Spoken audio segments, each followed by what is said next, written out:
예수님보다 6개월 먼저 이 땅에 온 사람이 있습니다. 세례요한이죠. 그는 광야에 살면서 길을 곧게 하라 구하는 하나님의 말씀을 들었습니다. 그는 광야에 살면서 그 성경 이사야서에서 예언했던 그 광야에 외치는 자의 소리에 사명을 감당했습니다. 그리고 하나님의 말씀을 전했다는 이유로, 그리고 그 당시에 최고의 권력자라고 하는 헤롯 왕의 불의를 지적했다는 이유로 그 감옥에 갇히게 되죠. 언제 끝날지 모르는 그 징역을 살고 있던 세례요한에게 제자들이 자꾸 찾아와서 묻습니다. 위로하면서 계속 그런 얘기했겠죠. 선생님께서 세례를 주실 때 예수님의 세례를 주셨는데 그때 하늘이 열리고 비둘기 같은 성령이 이 땅에 내려오는 것과 하늘의 소리가 들렸습니다. 보라, 저는 내가 기뻐하는 하나님의 아들이로다. 이 말씀을 분명히 듣긴 들었는데 제자들이 묻습니다. 세례요한에게 정말 그분이 메시아가 맞습니까? 성경에서 말하는 그 하나님이 말씀하신 구원의 구원자가 맞습니까? 라고 제자들이 묻습니다. 그러니까 세례요한이 옛날 같으면 믿음이 참 좋았다면 야, 쓸데없는 소리 하고 있대. 맞아, 그분이 분명히 하나님의 아들이야, 그분이 메시아가 위에 있을 텐데 세례요한의 어둠이 깊어지고 이 고난이 언제 끝날지 모르니까 그 믿음도 흔들리기 시작합니다. 그리고 제자들을 보내며 물어보죠. 정말 당신이 메시아가 맞습니까? 아니면 다른 사람을 기다릴까요? 이 질문은 되게 슬프지 않습니까? 분명히 형제 피로 보면, 혈육으로 보면 사촌형입니다. 세례요한과 관계는 사촌입니다. 6개월밖에 나이로 얘기하면 6개월밖에 차이가 나지 않고 사명으로 말하면 그는 마지막, 세례요한은 말라기에서 예언한 마지막 선자입니다. 예수님이 오실 길을 평탄케 할 사명을 가지고 있는 사람이 바로 세례요한입니다. 그리고 그는 충성스럽게 감당했습니다. 그의 사역은 좀 아름답게 마무리가 되길 뻔했습니다. 그런데 세례요한이 예수님께 보냅니다. 제자들 보내면서 묻습니다. 정말 메시아가 맞습니까? 그때 우리가 보았던 그 성령 하나님, 성령의 그 임재와 우리가 들었던 그 하나님의 음성은 진짜가 맞습니까? 아니면 또 다른 사람을 기다릴까요? 그의 마음에 의심이 싹 떴던 것입니다. 그때 예수님이 하신 말씀이 뭡니까? 내가 그 사람이다 라고 하지 않았습니다. 제자들이 뭐라고 하냐면 너희들이 보고 들은 것을 그대로 전해주거나, 이 말은 누가복음에서 예언한, 성경에서 예수님이 이 땅에 오시면, 하나님의 아들 메시아가 이 땅에 오면 일어나는 일이 뭐냐면 눈먼 자가 보게 되고 앉은 자가 일어나고 갇힌 자가 자유케 된다고 하는 그 얘기를 하십니다. 내가 그다라고 말하는 그 말을 믿지 말고 내가 하는 일을 보라. 그러면서 이 말을 하시죠. 뭐라고 말씀하냐면 너희가 무엇을 보려고 광야에 갔더냐? 흔들리는 갈대냐? 부드러운 옷을 입은 사람이냐? 부드러운 옷을 입은 자는 왕국에 있느니라. 무엇을 보러 광야에 나갔더냐? 너 왜, 이 얘기를 좀 직설적으로 말하면 그런 거죠. 너 왜 광야에 갔어? 이 세례요한아, 너 광야에서 왜 외치는 자의 소리를 했지? 거기 가서 호의호식하는 것을 원했니? 부드러운 옷을 입은 사람은 다 왕국에 있지 광야에는 없어.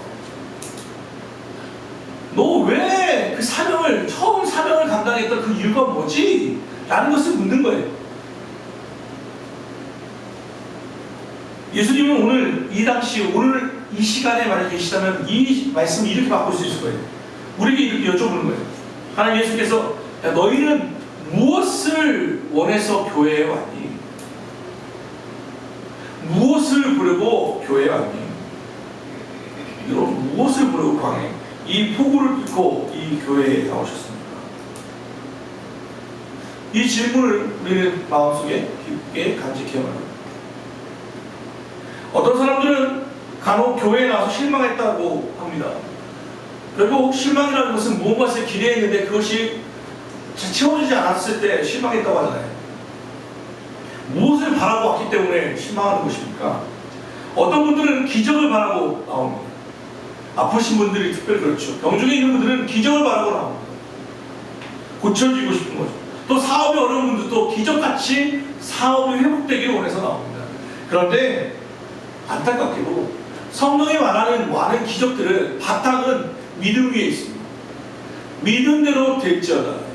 기적을 보고 믿는 게 아니라 믿으면 기적이 일어나요. 순서가 반대란 말이에요. 그러니까 어떤 많은 사람은 믿음 없이는 기적을 받을 수 없고 기적을 볼 수도 없고 기적이 일어난다 할지라도 그것이 기적으로 받아들여지지 않는다는 거예요. 역설이에요. 그러니까 아무 믿음이 없는 사람에게는 사실 기적이 일어날 가능성이 많지 않아요. 그러니 실망할 수밖에 없어요. 어떤 사람들은 어떤 특별한 영적인 지식을 얻기 위해서 교회에 나온다는 분들이 계십니다. 그런데 교회는 지식은 아시는 것처럼 겸손한 사람이 얻는 게 지식이에요.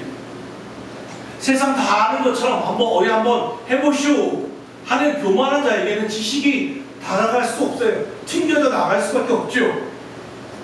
칼빈이 그런 재밌는 말을 했어요.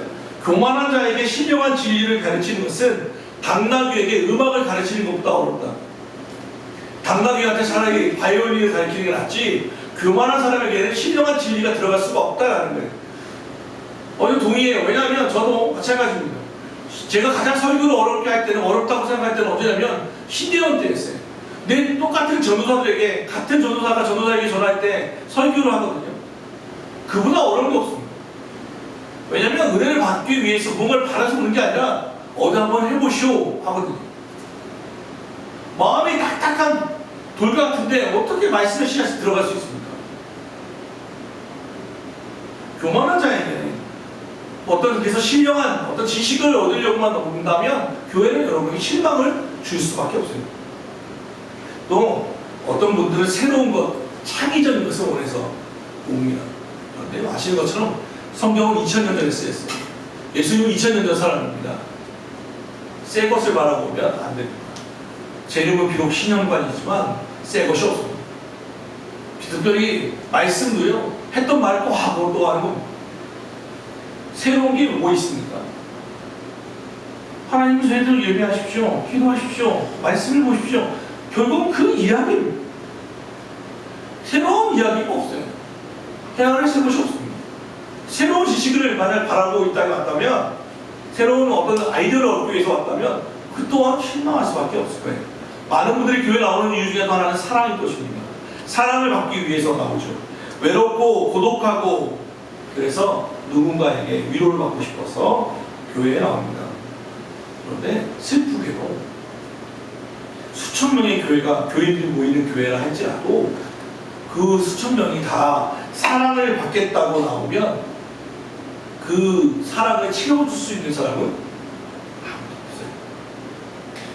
없어요. 많은 분들이 교회에 사랑이 없다고 하는데 도대체 교회가 무엇이기에 사랑이 없겠습니까? 교회는요, 건물이 아니에요. 교회는 교인들이, 예수님을 믿는 교인들이 모이는 공동체가 교회, 여러분의 교회예요. 그런데 만약 오신 이들이 대부분이 다 사랑을 받고 위로받기 위해서 온다고 하면 서로가 서로를 다 받으려고 하면 무슨 일이 벌어집니까? 줄 사람이 없으면 마치 어미새가 먹이 하나를 들고 날아올라왔는데 아기새들이 다 입 벌리고 있어요. 그럼 어떻게 채워줍니까? 그 어미새를 도와주는 첫째, 둘째, 셋째, 막내가 있어야 서로가 배부르게 먹고 마시지 않겠습니까? 어미새에게만 바라본다면 어떻게 하겠어요? 목사에게 사랑을 원하는 이가 있습니까? 있습니다. 목사님에게 사랑을 원합니다. 그러나 아시는 것처럼 목사도 사랑이 필요한 죄인일 뿐입니다. 다 같이 사랑이 필요하고 사랑을 필요로 하는 사람들이 모이는 곳이 교회 공동체, 본질적으로.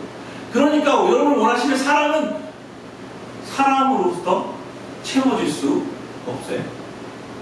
그게 본질이에요. 나는 베푸지 않고 주지 않으면서 사랑을 받겠다? 실망할 수밖에 없어요.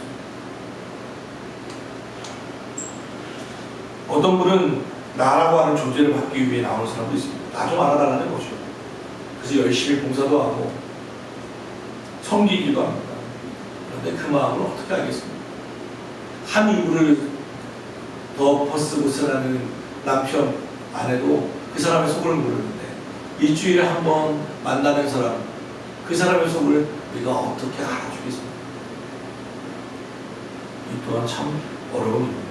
특별히 구성하는 것처럼 목사가 강단에 서서 설교하는 내용은 대부분 똑같습니다. 다 죄인입니다. 그리고 우리는 죽을 죄인들인데 예수께서 십자가에 못 박혀 죽으셨을 뿐입니다. 우리는 아무것도 아닙니다. 로 하는데 누가 더 높아 보이고 누가 더 낫겠습니까? 하나님 안에서 다 하얀 평준하겠거든요. 누가 알아주겠어요? 성경이 말하는 진리는요, 자기 부정부터 시작되거든요. 완전히 내가 넘어지고 부서지고 꺾어져 아무도 나를 알아주지 않아도 내가 진짜 별 볼일 없는 사람이구나, 난 무능한 사람이구나 라는 것을 깨달아야만 신앙이 시작돼요. 예수께서 말씀하시기를 누구든 나를 따라오려거든 자기를 부인하고 자기 십자가를 지고 자기를 쫓을 것이라 말씀하셨어요. 시작이 뭐예요? 자기 부인이에요. 그래서 제가 핸드폰에 우리 아내를 저장할 때 부인이라고 저장해놨어요. 자기 부인에서 시작된다니까요, 신앙은. 부인이에요, 부인. 내가 아무것도 아닙니다.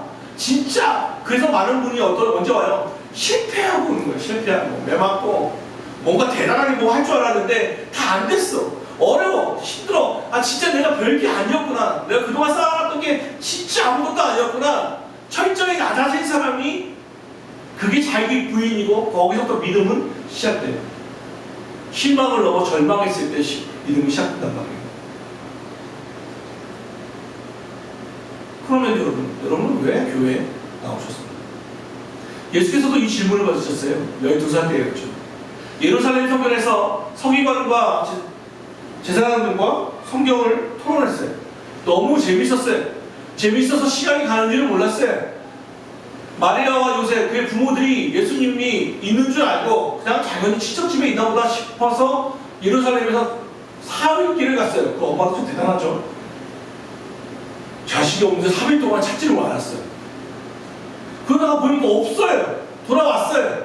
그랬더니 성전에서 예수님이 성경 공부를 하고 있는 거예요. 만약 우리로 얘기했으면 만약 등짝 스매싱이 나갔을 거예요. 이게 어디서 지금. 그런데 이 마리아와 요셉은 참 이렇게 인격이 됐나 봐요. 때리지 않고 말로 했어요. 뭐라고 하겠습니까? 우리가 너를 얼마나 찾았는지 아냐? 너 왜 여기 있니? 라고 물어볼 때 예수님이 하신 말씀이 뭐예요? 내가 아버지의 집에 있어야 할 줄 알지 못하십니까? 내가 아버지의 집에 있어야 할 것을 알지 못합니까? 그 얘기는 내가 당연히 여기 있어야 하는 것이 아닙니까? 여러분 아시는 것처럼 지난주에 고향에 있는 교회에 또 성경 확진자들이 나왔습니다. 그리고 또 아시는 것처럼 벌써 폭우가 며칠째 쏟아지고 있습니다. 이 코로나와 이 폭우를, 장마의 폭우를 뚫고 여러분 예배 나오시면 여러분 아마 여러분의 가족들이나 또는 같은 동료가 아마 물어볼 거예요. 주일날 왜 예배 가냐? 이 시국에. 묻는 말이 이거잖아요. 이 시국에. 왜 예배 드리러 가냐? 그때 여러분 뭐라고 대답하십니까? 오늘 예수님의 대답이 여러분의 대답이 되기를 바랍니다. 내가 아버지 위에 있어야 할 것을 알지 못합니다. 내가 있어야 할 것은 여기입니다. 아버지의 집에 있어야 당연한 것이라는 겁니다. 건물이 좋아서가 아니라 누가 나를 반겨서도 아니고 어떤 신령한 은혜를 얻기 때문에도 아니고 이곳이 그냥 아버지의 집입니다. 만족한다는 거예요.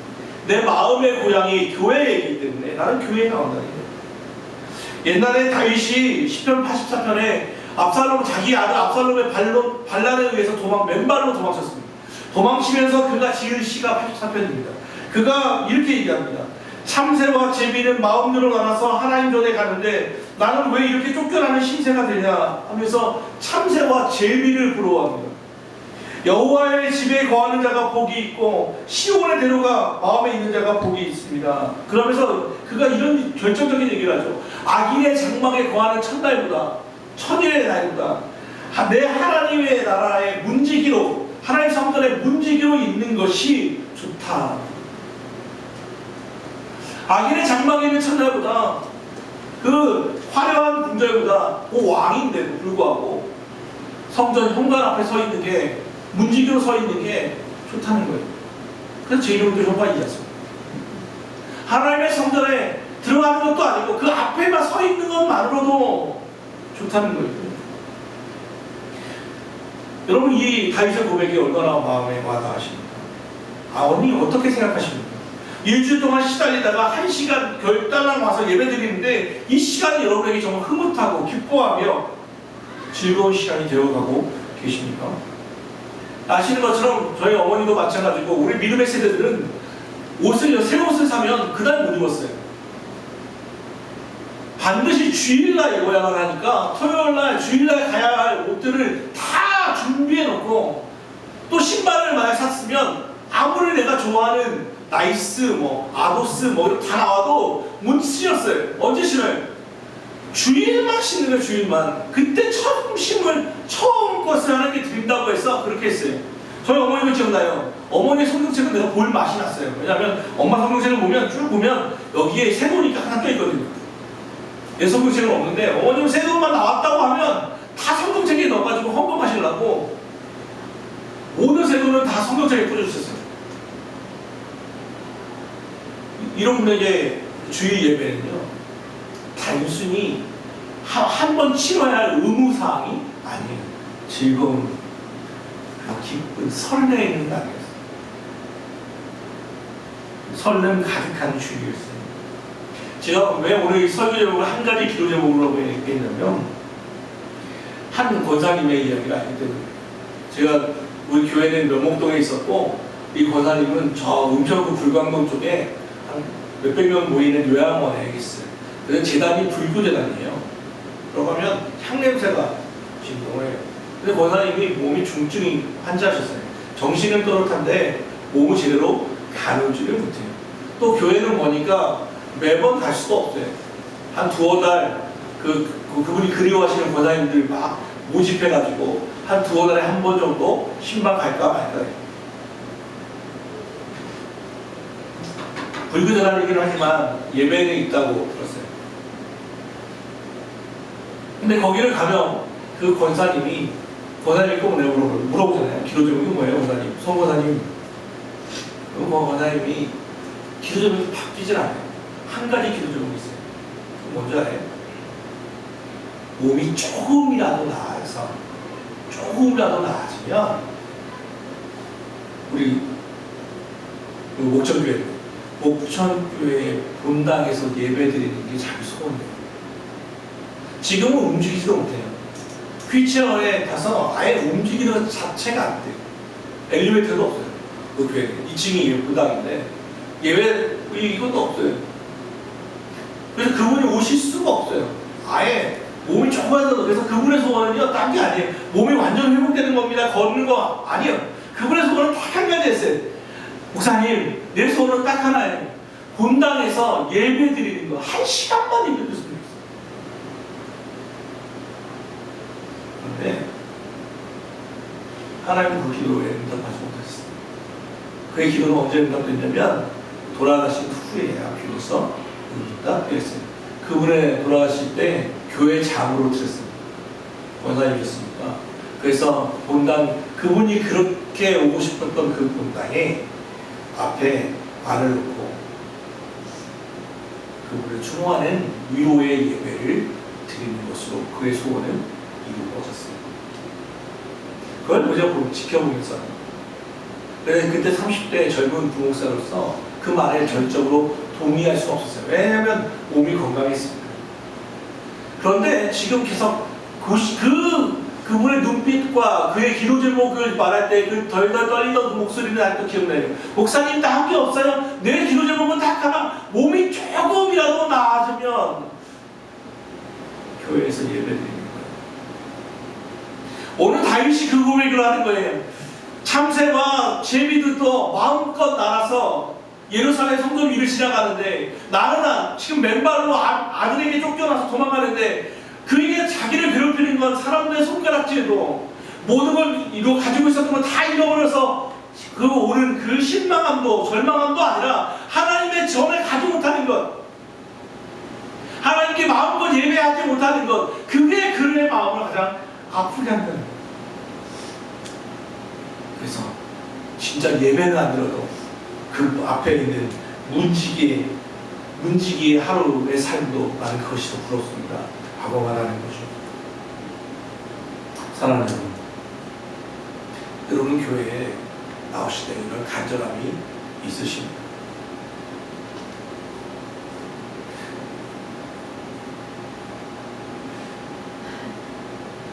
아시는 것처럼 교회는 오늘 다윗의 이야기를 다시 한번 나와보죠. 다윗의 이 시편 1절 한번 읽어보죠. 1절 같이 있습니다. 시작. 여호와는 나의 빛이요 나의 구원이시니 내가 누구를 무서워하려 여호와는 내 생명의 능력이시니 내가 누구를 무서워하리요. 여기까지만 보면 다윗의 고백이에요. 여호와는 나의 빛입니다. 구원이십니다. 그러나 내가 누구를 무서워하겠습니까? 주님은 나의 생명의 능력입니다. 여기까지는 우리가 아멘할 수 있습니다. 그런데 문제는 2절과 3절이죠. 악인들이 내 살을 먹으려고 내게로 왔으나 나의 대적들 나의 원수들이 그들을 실족하여 먹었도다. 군대가 나를 대적하여 진칠지라도 내 마음이 두렵지 아니하며 전쟁이 일어나 나를 치러할지라도 나는 여전히 태연하리로다. 다윗의 상황이 환경이 만만한 게 아니에요. 지금 뭐예요? 그의 상황은 악인들이 자기 살을 먹으려고 찾아왔습니다.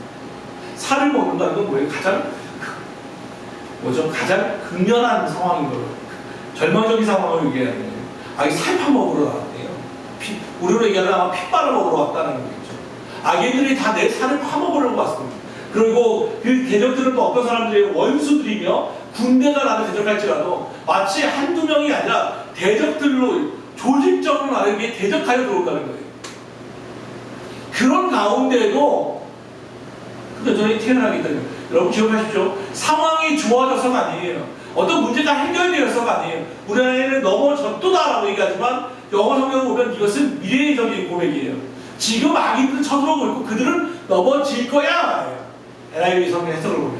그러니까 이거는 과거 이런 경험을 가지고 감사의 몫으로 온 게 아니라 지금 현재는 여전히 악인들은 창궐에 있고 그들은 여전히 대적들은 나를 여전히 힘들게 하고 있는 상황이에요. 세례요한을 말하면 여전히 감옥에 있는 상황이란 말이에요.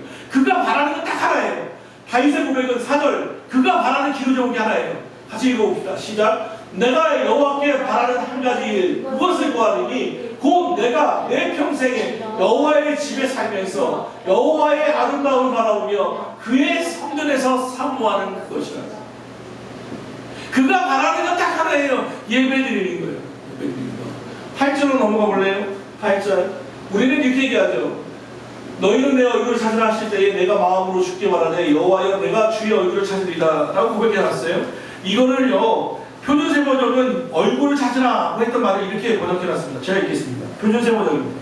주님께서 나더러 내게 와서 예배하여라 하였을 때 주님 내가 가서 예배하겠습니다 하고 대답하였으니 주님의 얼굴을 내게서 숨기지 말아 주십시오.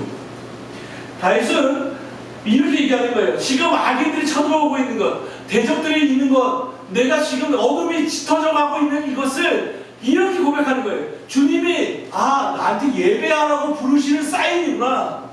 주의 얼굴을 찾으라고 나에게 외치는 소리시구나로 받아들였다는 거예요. 마음먹기가 정말 다른 거예요. 하나님이 나에게 지금 악인들을 주시는 이유, 대적을 허락하시는 이유는 다윗의 고백으로 가면 이것은 나의 주의 얼굴을 찾으라고 하시는 사인이라고 받아들이는 거예요. 그러니까 마음으로 내가 찾겠습니다 하겠다는 거예요. 그것을 우편세 번역은 예배로 바꿨어요. 고난이 깊어지는 이유는 예배하라고 하는 사인이구나. 주 앞에 예배드리라는 사인이구나. 그러니 내가 예배하겠으니 그때 주님 주의 얼굴을 내게서 숨기지 말아 주십시오. 다윗은 그 마음으로 성전을 사모했어요.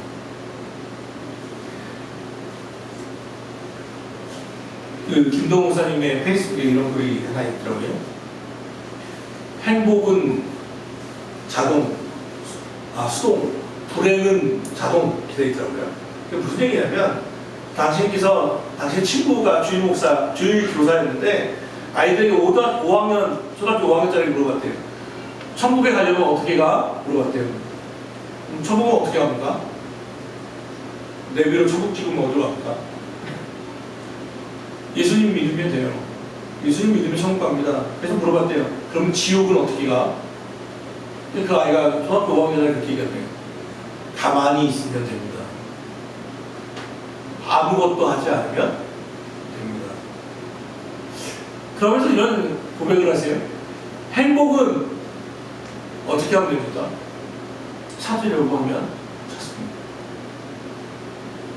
예수 안에서 행복은 찾아야만 합니다. 문을 구하고 두드리고 찾아야만 합니다. 그런데요, 불행은 어떻게 찾습니까? 어떻게 하면 불행하십니까? 아무것도 안 하면 됩니다. 가만히 있으면 불행은 찾아옵니다. 그 말이 참 와닿았어요. 그렇지 않아요? 아무것도 하지 않으면 우리 사람의 마음은요, 가만히 있으면 편할 것 같죠? 절대로 그렇지 않습니다. 우리 마음은 부정적인 걸로 가득 차 있습니다. 불행으로 가득되어 있어요. 안 좋은 것만 찾게 되어 있어요.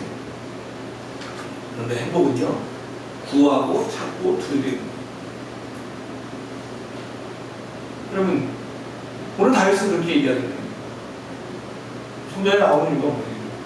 악인들이 많아서 군대가 나를 대적하니까 이거 나 부르시는 사인인데 나는 여호와를 사모하는 거야. 주님의 집을 사모하는 거야. 오늘 이 얘기 다예요. 아버지의 집으로 나는 다녀가야 돼요. 언제 끝날지 모르는 이 코로나19. 그리고 우리를 여전히 세례요한과 같이 여전히 반복되어지는 감옥과 같은 어둠, 크게 바뀌어지지 않는 우리의 교회적인 상황, 오랫동안 기도해도 침묵하시는 것 같은 하나님의 얼굴을 가리시는 나아지지 않는 우리의 삶 형편들, 그것들은 하나님의 전을 멀리할 이유가 아니라 우리 하나님의 전을 가까이 할 이유입니다. 하나님의 전으로 나올 이유입니다. 여러분, 한 가지의 기도 제목이 있기를 바랍니다. 하나님의 전에 나와 예배하는 것. 너 왜 예배 들어가니? 이 시기에. 여러분의 대답이 예수님의 대답과 같이 되기를 바랍니다. 내가 아버지의 집에 있어야 할 것을 알지 못하십니다. 기도합시다. 사랑하는 하나님,